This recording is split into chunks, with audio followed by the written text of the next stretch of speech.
What's up, everybody? Welcome back to my channel. Okay, so I did not plan on this, going to the vet today, but Milkshake had other plans. So one minute we're out, in the field. There's a field behind our house. Um, that we often go to, just if we don't walk to the park, we'll usually just go and run, and I'll go out there and let Milkshake run around in the field, potty break, just to stretch his legs and do dog stuff, right? So today was no different. We go outside for our afternoon potty break, and so we're out in the field. He's living his best life, smelling all the things, peeing on all the things, and get ready to come back in, come back in the house. And I call for him. I'm like, come on, Milkshake, let's go. And a lot of times he gets like super happy and hyper, and he'll just start running, to come back. And today was no different. He did that, sometimes he'll look, you know, sometimes he'll look around or ignore me, and that's how he tells me he's not ready to come back. But usually when he's ready to come back, he'll just take off running, and he'll sprint, and he'll just run and come on, so we can go through the gate, and go back home, in the house, right? So today was no different. He takes off running, and he starts running back towards the house, and he just stops, just mid run, like halfway down. There's like kind of a hill, like a little bit of a hill. And he just stops midway down. And I'm like, come on, I'm thinking he's just being stubborn. And he lifts up his front paw, and I'm like, oh, he must have stepped on like a twig or a rock, or something might be stuck in between. Because we go for walks often, and that happens every so often. Something will get stuck in his, in between his paws, and I'll have to clear something out, just so he can keep walking comfortably. And I'm thinking that's what this is. So I go back up to him, walk back towards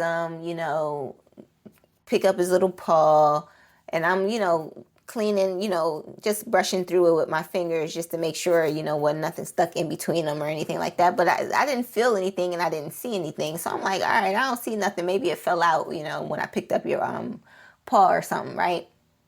So I'm like, all right, you good. Let's go. And he just sits there. He does not move, and he's just looking. He has like these big poppy eyes, right? Like Shih Tzus do. And he's just like looking, like kind of like the deer in the headlights, kind of looking. I'm like, what is wrong with you? So he lifts that paw right back up again. I'm like, all right, something's clearly wrong with your paw. So I picked him up, brought him back in the house. I wipe his paws and everything down with wipes, because that's what I usually do when we come in from outside. I usually wipe his paws down. And but I'm inspecting just to make sure, like, because I know I didn't see anything in his paws, and I'm inspecting to make sure that I'm just looking to make sure he didn't maybe get bit by something, or got like a cut or anything. Like I'm just checking them out, making sure it's nothing else that nothing I can visually see.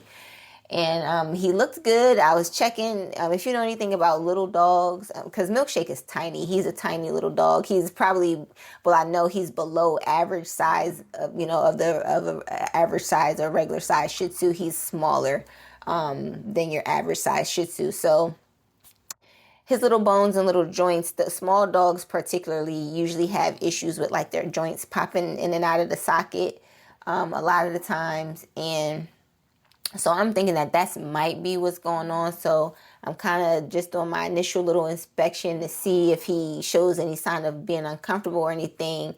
And he's not, acting crazy. And I couldn't feel, because a lot of times when it pops out of place, you can kind of feel that it's out of place.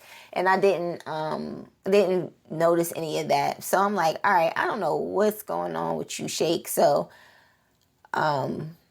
I sit him down and I try to coerce him to walk towards me, and he just doesn't move, and then he just keeps lifting up that paw. So I'm like, all right.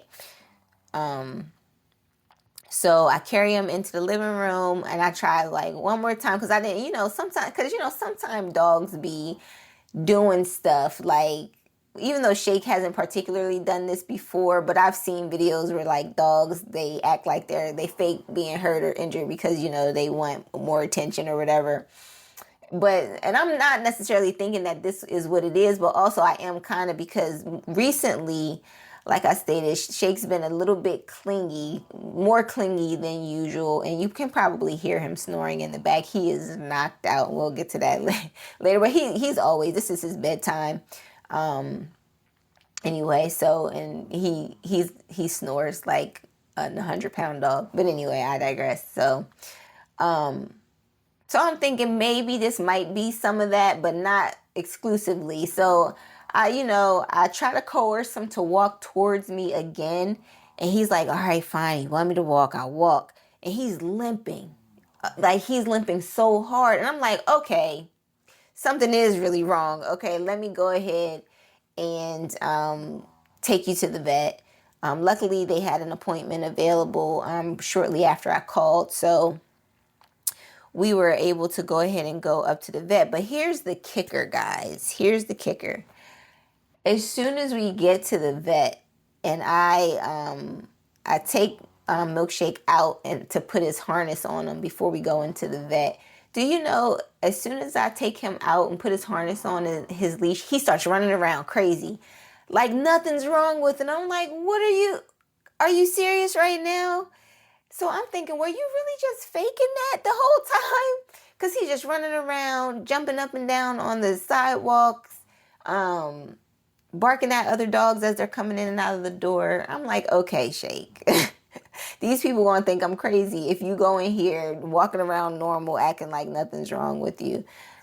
So we go in for the appointment. The lady at the front desk immediately notices that Milkshake is not, because I called ahead of time, and they know Milkshake because he goes regularly because he gets like allergy shots each month. So he goes there more, regularly for that. And they're like, yeah, Milkshake doesn't look like there's anything wrong with you right now. And I'm like, yo, I will be super annoyed if we come here, I pay, because if you own a pet and you take your pet to the vet, you know that it is extremely expensive most of the time.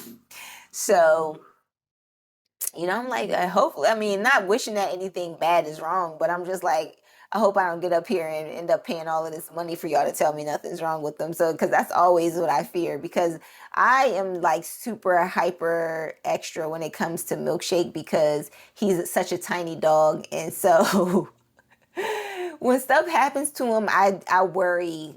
I'm getting better with it, but I tend to worry probably excessively a little bit. So I always want to make sure he's good, and plus I love my baby.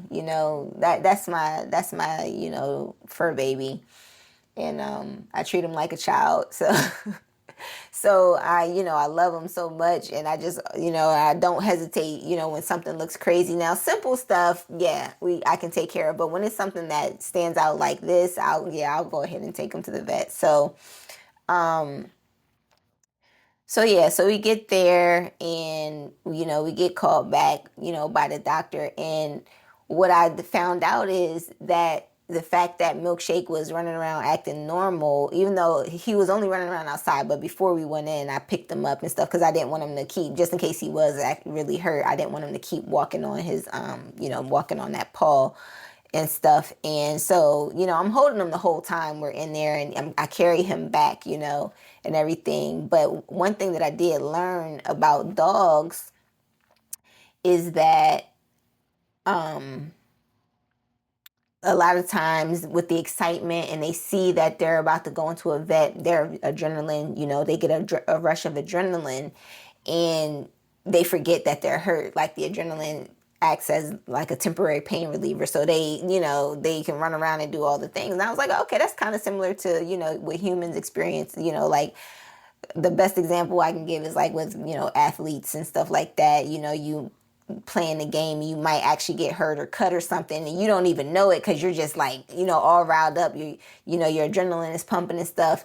And then, afterwards, like, or maybe once you actually sit down or whatever, and then you have to look and you're like, oh, I'm hurt. You know what I mean? And then once you realize you're hurt, then all the pain comes, right? So I compared it to that, right? So I learned that. I didn't know that that also happens with dogs. Outside of, just them not being able to communicate with us, what they're feeling. I'm always super vigilant with Milkshake. I always pay attention to how he's acting and how he looks, just because I know, that, dogs can't communicate, to us, right? How they feel outside of us, the obvious signs, maybe them crying and, whining or whatever. But Shake doesn't do that. Like, he doesn't cry or do anything. Like, he whines when he, is being a baby, being a brat. But when it comes to like him being hurt or sick or anything, it's always how he acts. Like, from his normal hyper rambunctiousness to like nothing or stillness, or just like a crazy kind of a stare off into, I'm always paying attention to that. So in any event, so they explained to me that that was pretty normal. Dog that happens with dogs all the time. So the vet does her exam and everything, and she waits to start messing with this paw last. And lo and behold, once she actually gets to the paw and she's feeling around, she starts feeling a certain area, and Shake's starting to pull away, like it's bothering them and stuff like that. Mind you, he still isn't yelping or screaming or crying or anything. He's just pulling away, like, lady, if you don't get off me, that hurts. And so she identified the problem area, and it would be the equivalent of the wrist of the dog on his paw that's bothering him. And one of the first things she said was, we might need to go ahead and get an x-ray. And I'm like, oh, x-ray, that sounds like a very expensive term. Because if, like I said, if you have a pet, that, first of all, human medical bills, are expensive, but we have insurance to kind of, subsidize that. And I know that there's pet insurance, and I used to have pet insurance for Milkshake for like maybe the first maybe 4 years or so, but I think I got rid of it once he, I think once he turned like 4 or 5, I stopped paying for it, and I just because the little rebates and stuff, that they give you is cool and everything, for the routine stuff. But when I ultimately kind of sat down and looked at it and was asking about certain types of coverage and stuff, I mean, the best plan that I found that was covered the most things at a reasonable price. It wasn't the cheapest plan, but this plan for the price covered the most things. The plan that I had for them, but they started over time increasing the month, the premium each month. It started going up and up, and so I was like, okay, yeah, no, it shouldn't be costing more, So I ended up just getting rid of it, and I just resolved to just keep money set aside for things that happen with Milkshake, which I'll get into in a second. So she said that about the x-ray, and I'm like, oh.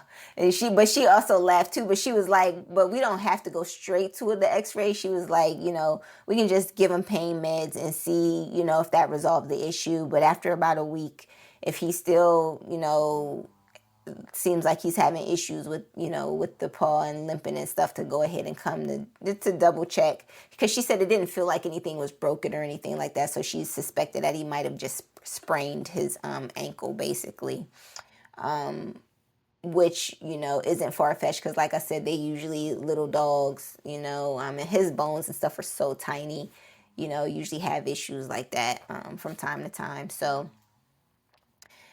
we ended up just getting pain meds, and with the possibility of having to do x-rays, and then even possible other things depending on, and it just, reminded me of, like I kind of mentioned, about setting money aside for, unexpected expenses. Like I wasn't expecting to take, Milkshake to the vet, and just kind of always knowing that it's going to be super expensive, even though I have, money set aside for unexpected expenses, especially, when it comes to my dog. I always just be like, dang, this is about to cost a lot. Like I always just have to mentally prepare, because it be costing a lot of money, y'all. Like to really take care of your pet, like regular like vet visits, and making sure that they got all of their vaccinations, and taking their preventative medicines and stuff like that. It adds up. Like it really adds up. And those are, expected expenses. But when it comes to like unexpected stuff, especially when it comes to the vet, they can knock you upside your head with with the cost of things, especially when you start talking about x-rays and surgery, and different types of things. And like I said, I opted out of the pet insurance after a few years, and I just was like, I'll just set money aside for it. But we got lucky today, where we just kind of got off with, using the, pain meds for now. And the bill was, manageable. It was, it still cost me like $150, but that's manageable, as opposed to it, possibly costing $500 or something more, you know what I mean, for an x-ray or whatever, right? And again, it just reminded me of the importance of having an emergency fund for things of this nature, especially when you own a pet. You know what I mean? Because they do stuff all the time. They get into stuff all the time. You just never know. And you never know what's going to happen. And it can just end up costing a lot of money. So you always want to set aside, money for these types of things. And especially with vets, and like today, I mean, thankfully it wasn't an emergency with today, and the bill was manageable, you know what I mean? But a lot of the times, I'll use, it just depends. I strayed away from using an emergency fund for my own personal situation, just because, like, the purpose of an emergency fund is for like expected expenses, but a lot of times unexpected expenses aren't gonna, you know, they can be expensive, you know what I mean? But based on the conventional wisdom of how much money you should have set aside for an emergency fund, which is 3 to 6 months of expenses, relatively speaking, most emergencies aren't going to cost a month plus of expenses. I mean, it just depends. If it could be something when it's car related, I could definitely see that. But at that point, I'm like, if it's costing you thousands of dollars to repair a car, depending on how old the car is, and et cetera, might want to go ahead and just get another car, right? But I digress. It just, reminded me of the importance of actually having an emergency fund. Because today, could have definitely cost a lot more than it did. And that was really the takeaway today. It just reminded me, because like I said, I'm always just, when they start saying those, high ticket words, you know what I mean? I'm always just super conscious to try to, mentally prepare myself for what the bill might be. But ultimately, I'm not worried about it, because I do have money set aside for things like this. And that's kind of what I offer to you. It's just, especially as a pet owner, but just in general, having that emergency fund set aside just in case something like this, an unexpected visit to the vet or any other thing, unexpected expense happens. And yeah, that's what I wanted to share. That's pretty much what I wanted to share with you. That today was eventful. It was eventful. Shake, he is really He is really snoring right now. He's in his favorite spot, which is under the bed. He's fine. He's sleeping it off right now. But in any event, that's all I wanted to share with you guys. That's pretty much what my day consisted of. And yeah, let me know in the comments. Have you recently had an unexpected expense, and did you have money set aside in an emergency fund to help you cover it? I'd love to hear about it in the comments. Thank you so much for watching my video today, and I will see you in the next one. Take care.